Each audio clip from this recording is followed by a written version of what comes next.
everybody, today I have 4 brand new 5-ingredient or less air fryer recipes just for you. These recipes are perfect for crazy busy evenings, and I've got one scrumptious breakfast recipe for you too. My name is Kathy and I empower air fryer owners to actually use their air fryer. Are you ready? Let's go. One question I get asked a lot is, can you cook pasta in the air fryer? And no, you can't like boil pasta in your air fryer, but you can do a pasta bake, and that's what we're about to make. You're gonna want some meatballs. You can buy frozen or make homemade, some marinara sauce, parmesan cheese, mozzarella cheese, and some penne pasta. And guess what we're gonna use? A pot and the stove. Fill your pot with some water, get that water boiling, and then throw in 2 cups of penne pasta. This recipe is gonna make enough for about 2 people. And then go to your handy dandy air fryer cheat sheet, which you can get at airfryercheatsheet.com. And we're gonna make the meatballs at 350 for about 10 minutes. At this point, make however many meatballs you want for your dinner. Just be sure to shake them about halfway through the cook time. And by now, your pasta should be ready to drain. Drain that out and use the same pot and throw in about 1 cup of marinara sauce. And we happen to have some fresh basil on hand, so we threw some of that in too. Throw in a little minced garlic and heat that through. When your meatballs are all done, you're gonna cut those up into little bite-sized pieces. Then throw those in the sauce. Voila, you've got some hearty spaghetti sauce. Go ahead and just quickly wipe out your air fryer. Now, after you wipe out your air fryer,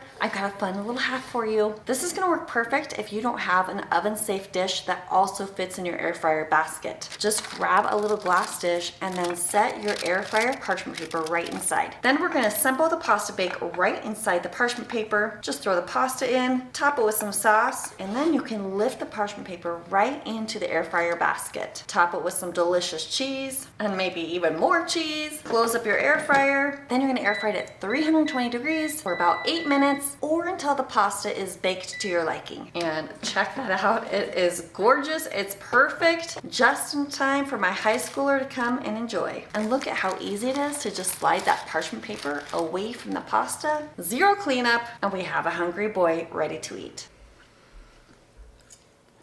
That's pretty good. That's hot. That's good though. I'd say 5 out of 5. Muy bien. Delicioso.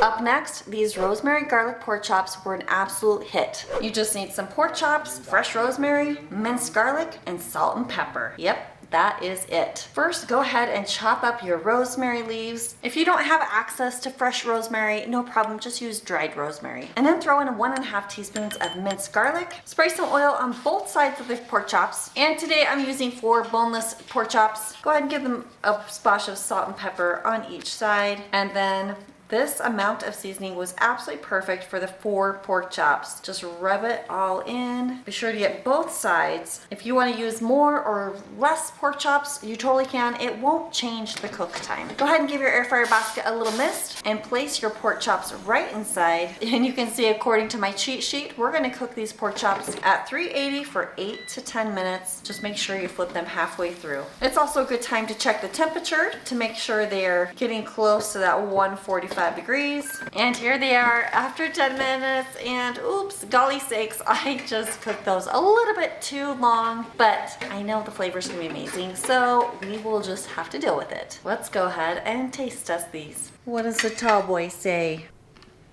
What? That's good. It's good? That seasoning is exquisite. Exquisite. Even with a plastic fork. It's all cold, but that's because it's been sitting. We've been waiting for you. How many stars? 5 all the way? Yay. Okay, rosemary pork chops, what say ye? Okay, so the taste, a 5 out of 5. But the texture, I feel like it's kind of chewy. Not chewy, but like, I don't know if you could tell, but I was kind of chewing on that for a while. It's not bad though. Like, that's normal chicken, but how me personally like my chicken? Well, my love, those are pork chops. And we reheated them and they got slightly overcooked, so let's focus on flavor. Okay, well, I was thinking it was chicken. Now that it's pork chops, that's perfect texture. The taste though, I love rosemary. How many stars do you give it? Beautiful pork chop. 5? Yes, 5 out of 5. Bussin'. The rice is good. All right, you want to try pork chop, Libby? Yeah. What do you say? A little chewy? Yeah, it's a little chewy. but I think it's probably like a 4 out of 5. Thank you. You've seen me use my air fryer cheat sheet a lot in this video. That's because it's so handy to have when I'm just making up different recipes. Both of these are included in the cheat sheet and it ships free, so go ahead and snag it at airfryercheatsheet.com. This next recipe only has 3 ingredients. You'll need some chicken. Today I'm choosing some chicken thighs, some creamy Caesar salad dressing, and some fresh shredded Parmesan cheese. Prep your chicken and throw it in a bowl, and then you're just gonna throw however much salad dressing you need to cover the chicken. Just make sure you do have some dressing left in the bottle for when it comes time to air fry. Cover the bowl and pop that in the fridge. You want to let it marinate for at least 30 minutes. What I really love about this recipe is this is one that you could start in the morning before you head off to work, and then it's gonna be perfect at dinner time. When you're ready to cook, just place the chicken in the air fryer basket. Today I'm using the dual blaze, and I took the tray out because I want the chicken to cook in that dressing. But if you want, you can leave the tray in there so that the drippings go down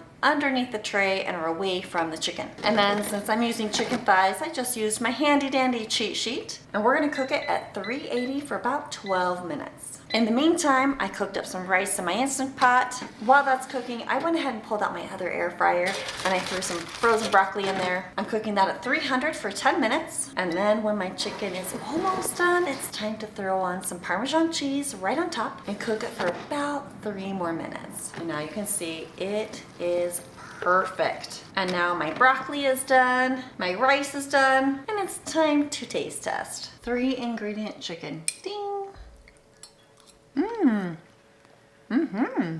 I think that's a nice flavor. It's a very nice flavor. I'm giving it 4. It looks deceiving. It's weird. I'll give it a 3.8.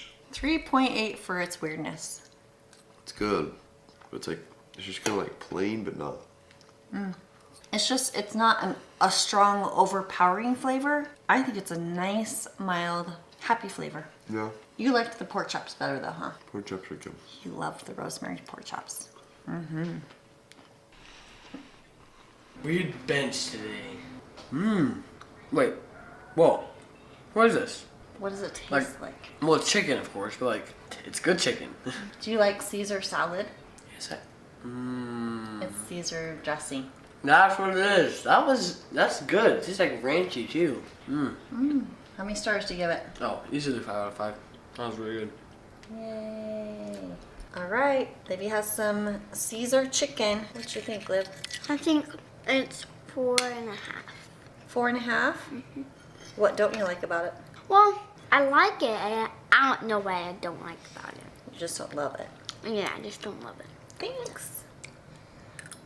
This last one is amazing. Y'all loved the peach oatmeal that I showed you a couple months ago. So today we're doing blueberry lemon oatmeal, and it's on par. I don't know if that makes sense. Maybe it's on point. Whatever it is, you've got to try it. This is the perfect amount for like 1 huge serving or 2 people. You just need a 1/2 cup of oats, a 1/2 cup of milk, a teaspoon of lemon zest, a 1/2 tablespoon of lemon juice, and however many blueberries you want, and a little brown sugar to throw on top. And the equipment that you'll need is an air fryer safe dish. This is an air fryer tool that's a cake barrel. You can get it at airfryertools.com, and it's super nice to have a little zester, but you could use a cheese grater if you needed to. In an air fryer safe bowl, go ahead and combine 1/2 cup of milk with a 1/2 tablespoon of lemon juice, and that is going to make the buttermilk mixture. Then add in a 1/2 cup of oatmeal and stir them together, and then just let it rest for about 10 minutes. That's going to allow the oats to absorb that buttermilk mixture. While that's resting, go ahead and pull out your zester. You just need a 1/2 teaspoon of lemon zest. Then sprinkle on all the blueberries that you want, throw on that lemon zest, and then sprinkle on some brown sugar. Then I just like to add a little bit more milk to make it a little more creamier. Mix it around, and it is ready to pop in the air fryer. You're going to cook it at 300 for 12 minutes. Yummy! When it's done, pull it on out, and there you go. That is the perfect oatmeal. Oh, I cannot wait to eat it. And that is what I call a delicious breakfast. Or dessert. So good. I got more fast and easy 5 ingredient recipes for you right here. I think you're gonna like this one as well. And you can click right here to snag that air fryer cheat sheet. Thanks for watching. I'll see you on the next one.